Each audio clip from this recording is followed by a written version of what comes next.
नमस्कार। आप सुन रहे हैं द बॉलीवुड रेडियो और मैं हूं आपके साथ आकाश। दोस्तों, आज के इस पॉडकास्ट में बात राजेश खन्ना और अमिताभ बच्चन की।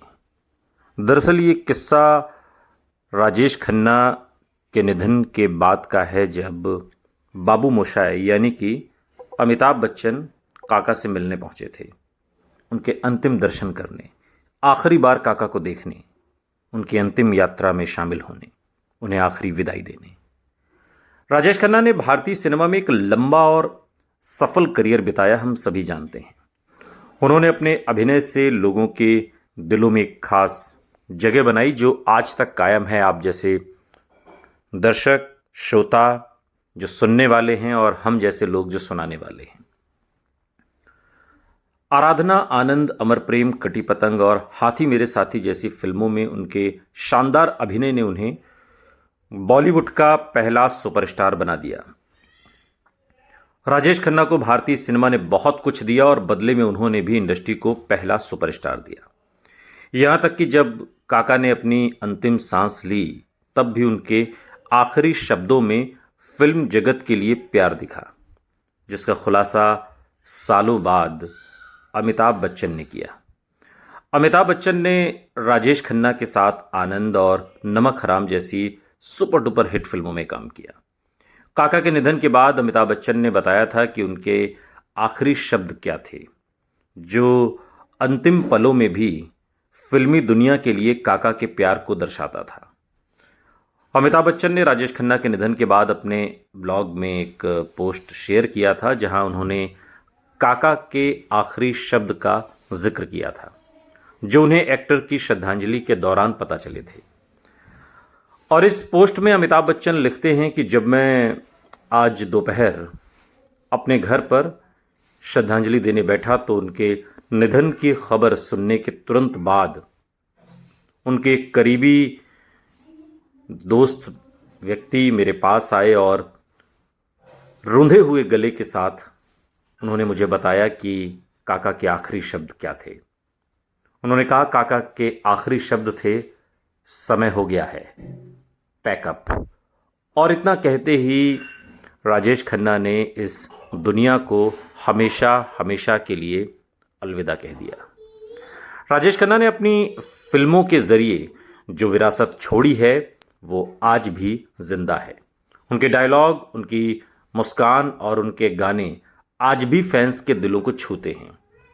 वे एक ऐसे अभिनेता थे जिन्होंने अपने अभिनय से न केवल बॉक्स ऑफिस पर राज किया, बल्कि लाखों दिलों पर भी कभी न मिटने वाली एक अमिट छाप छोड़ी, जो उनका रिकॉर्ड ही आज तक कोई तोड़ नहीं पाया। एक्शन फिल्मों के दौर में उन्होंने रोमांटिक ड्रामा फिल्मों के जरिए कामयाबी की एक इबारत लिखी। राजेश खन्ना चूंकि सोलो लीड रोल वाली 15 सुपर डुपर हिट फिल्मों का हिस्सा थे, जो साल 1969 से 71 के बीच आई, और ये एक ऐसा रिकॉर्ड है जिसे आज तक कोई तोड़ नहीं पाया। और चूंकि राजेश खन्ना जिस कद के कलाकार थे और जिस हिसाब से उनको फिल्में मिली, जो राजेश खन्ना का दौर था, बहुत सारी चीज़ें कही जाती हैं राजेश खन्ना के उस चमकते करियर के पीछे, लेकिन राजेश खन्ना का अपना करिश्माई व्यक्तित्व, लोगों को अपनी ओर खींच लेने की कला, ये सब कुछ राजेश खन्ना को भारतीय सिनेमा का पहला सुपरस्टार बनाती है। और उनके जैसा स्टारडम शायद ही किसी को नसीब हुआ हो। और अपनी तरह की अदाकारी और डायलॉग डिलीवरी के लिए मशहूर काका ने ज़्यादातर ऐसी फिल्मों में काम किया जिनमें जिंदगी और रिश्तों की बात की गई। एक्शन फिल्मों के दौर में उन्होंने रोमांटिक ड्रामा फिल्मों के जरिए कामयाबी की इबारत लिखी थी, हम सभी जानते हैं। टैलेंट हंट प्रतियोगिता को जीतने के बाद राजेश खन्ना ने अपने अभिनय करियर की शुरुआत साल 1966 में फिल्म आखिरी खत से की। और आपको ताजुब होगा कि पहली ही फिल्म को साल 1967 के ऑस्कर पुरस्कारों में भारत की तरफ से आधिकारिक एंट्री मिली थी इस फिल्म को। इसके बाद राजेश खन्ना ने कुछ और फिल्मों में काम किया, लेकिन उनका सही समय साल 1969 से शुरू हुआ और इस साल उनकी कई फिल्में आईं, जिनमें से अधिकतर सफल रहीं। राजेश खन्ना की फिल्मों का मुख्य आकर्षण संगीत और संवाद हुआ करते थे। वो जिस अंदाज में कहते थे उससे उन लाइनों का मतलब और गहरा हो जाता था। 29 दिसंबर को राजेश खन्ना की जयंती होती है और 18 जुलाई को पुण्यतिथि, और दोनों ही दिन राजेश खन्ना को हर उनका चाहने वाला यूं तो हमेशा याद करते हैं, लेकिन इन 2 दिनों में चाहने वाले भावुक हो जाते हैं। और आज के इस पॉडकास्ट में इसलिए कुछ हम फिल्में भी निकाल कर लाए, बहुत संक्षेप में आपको बताएंगे जिसके डायलॉग, जिन फिल्मों ने, जिसके गीतों ने राजेश खन्ना को कामयाबी की बुलंदी पर पहुंचा दिया। और पहली फिल्म जो कामयाबी की बुलंदी पर पहुंचाने का रास्ता खोल रही थी वो थी आराधना, साल 1969 की।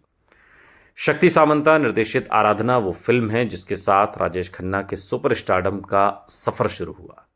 और ख़ास बात यह है कि इस फिल्म में राजेश खन्ना ने बाप बेटे की दोहरी भूमिकाएं निभाई थी। Sharmila Tagore female lead role में थी और ये फिल्म सुपर डुपर हिट थी। और इस फिल्म में एक डायलॉग है कि एक छोटा सा जख्म बहुत गहरा बन सकता है और एक छोटी सी मुलाकात जीवन भर का साथ बन सकती है। इस तरह के डायलॉग, इस तरह की फिल्मों ने ही राजेश खन्ना के उस कद को इतना बड़ा किया। और ऐसी एक फिल्म है सफ़र, साल 1970 में आई, आसित सेन निर्देशित। सफ़र एक क्लासिक फिल्म मानी जाती है और इस फिल्म में राजेश खन्ना ने कैंसर मरीज का रोल निभाया और फिल्म में शर्मिला टैगोर ने फीमेल लीड रोल किया, जबकि फिरोज खान सहयोगी भूमिका में थे। कल्याण जी आनंद जी का संगीत है और फिल्म के गाने आज भी पसंद किए जाते हैं। और इस फिल्म का एक डायलॉग है जो राजेश खन्ना के निजी जीवन से जुड़ गया था, और डायलॉग है, मैं मरने से पहले मरना नहीं चाहता, जिसे बाद में फिल्म अवतार में भी एक तरीके से जगह दी गई। आनंद साल 1971 में आई। ऋषिकेश मुखर्जी निर्देशित इस फिल्म में राजेश खन्ना ने कैंसर के एक जिंदा दिल मरीज की भूमिका निभाई जो जिंदगी खुलकर जीने में यकीन रखता है। अमिताभ बच्चन डॉक्टर और आनंद के दोस्त के किरदार में थे और ये फिल्म राजेश खन्ना के अभिनय और संवादों के लिए जानी जाती है। और अमिताभ बच्चन और राजेश खन्ना के दोनों के साथ में ये पहली फिल्म है।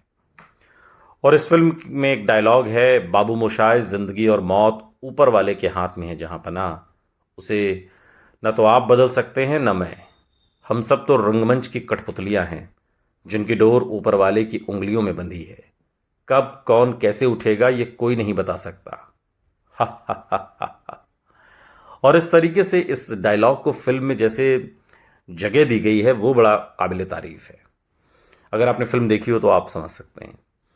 साल 1971 में एक और फिल्म आई, कटी पतंग। शक्ति सामंता के निर्देशन में बनी इस फिल्म में आशा पारेख ने राजेश खन्ना के साथ मुख्य भूमिका निभाई थी और ये उन 9 फिल्मों में से दूसरी थी जिनमें राजेश खन्ना को शक्तिदा ने निर्देशित किया था। फिल्म का संगीत आर डी बर्मन का था और फिल्म के गाने आज भी लोकप्रिय हैं। और इस फिल्म में एक डायलॉग है कि अपनेपन के लिए किसी को अपना बनाना ज़रूरी नहीं, जिससे भी अपनापन मिल जाए वही अपना है।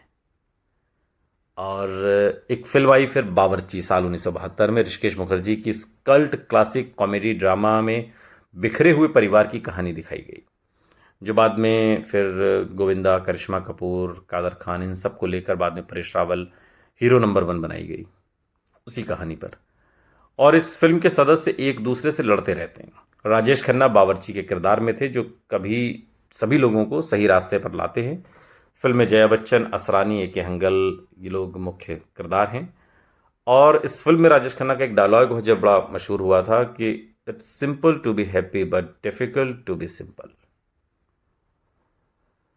साल 1972 में अमर प्रेम आई, शक्ति सामंता की एक और फिल्म, और राजेश खन्ना और शर्मिला टैगोर मुख्य भूमिका में। शर्मिला इसमें एक वेश्या का किरदार निभाती हैं, जबकि राजेश खन्ना एक बिजनेसमैन के किरदार में हैं जिनकी जिंदगी में बहुत खालीपन है। विनोद मेहरा ने एक सहयोगी की भूमिका इसमें निभाई है और फिल्म में एक डायलॉग है, मैंने तुमसे कितनी बार कहा है पुष्पा, मुझसे आंसू नहीं देखे जाते, आई हेट टीयर्स। और राजेश खन्ना ने जिस अदायगी से इस डायलॉग को कहा, आज भी लोग इसको आपसी बोलचाल में किसी पर इसको आजमा ही लेते हैं, लेकिन राजेश खन्ना ने जिस अदा के साथ कहा वो तो खैर कोई नहीं कर सकता। साल 1973 में नमक हराम आई। अमिताभ बच्चन और राजेश खन्ना एक बार फिर एक साथ थे। ऋषिकेश मुखर्जी की फिल्म आनंद भी ऋषिकेश मुखर्जी की थी और ये भी ऋषिकेश मुखर्जी की थी। और ये जोड़ी एक बार फिर लौटी। अमिताभ ने मिल मालिक के बेटे और राजेश खन्ना ने दोस्त का किरदार निभाया जो मजदूरों के लिए अपने ही दोस्त से बगावत कर देता है। अमिताभ के लिए फिल्म एक टर्निंग पॉइंट साबित हुई थी और इस फिल्म में एक डायलॉग है, मैंने तेरा नमक खाया है इसलिए तेरी नज़रों में नमक हराम ज़रूर हूं, लेकिन जिसने ये नमक बनाया है उसकी नज़रों में नमक हराम नहीं हो विक्की। और ये डायलॉग राजेश खन्ना अमिताभ बच्चन से बोलते हैं। इस तरह की कई फिल्में हैं जो राजेश खन्ना को हमेशा हमारे बीच जिंदा रखेंगी। सदियों सदियों तक राजेश खन्ना जैसा सुपरस्टार पता नहीं दोबारा आएगा या नहीं, मुझे नहीं मालूम, लेकिन राजेश खन्ना बन पाना आज के दौर के लोगों के लिए तो बहुत मुश्किल है। अभी तक तो कोई इस रिकॉर्ड को तोड़ नहीं पाया जिसमें 15 सुपर डुपर हिट फिल्में हैं। छोटी सी जानकारी और दे दें, राजेश खन्ना का जन्म चूंकि 29 दिसंबर साल 1942 को अमृतसर में हुआ था। असली नाम जतिन खन्ना। लालन पालन बंबई में हुआ और पिता के रिश्तेदारों ने, कहते हैं ताऊ ने, उन्हें गोद ले लिया था। राजेश खन्ना फिल्मों से पहले थिएटर करते थे और उनके बारे में मशहूर था कि स्पोर्ट्स कार में वो प्रोड्यूसर्स के ऑफिस काम मांगने जाते थे। जितेंद्र उनके स्कूल के दोस्त थे और राजेश खन्ना का निधन 18 जुलाई 2012 को हुआ। सुपरस्टार मरते नहीं, अमर होते हैं। राजेश खन्ना ऐसे ही एक अमर सुपरस्टार है।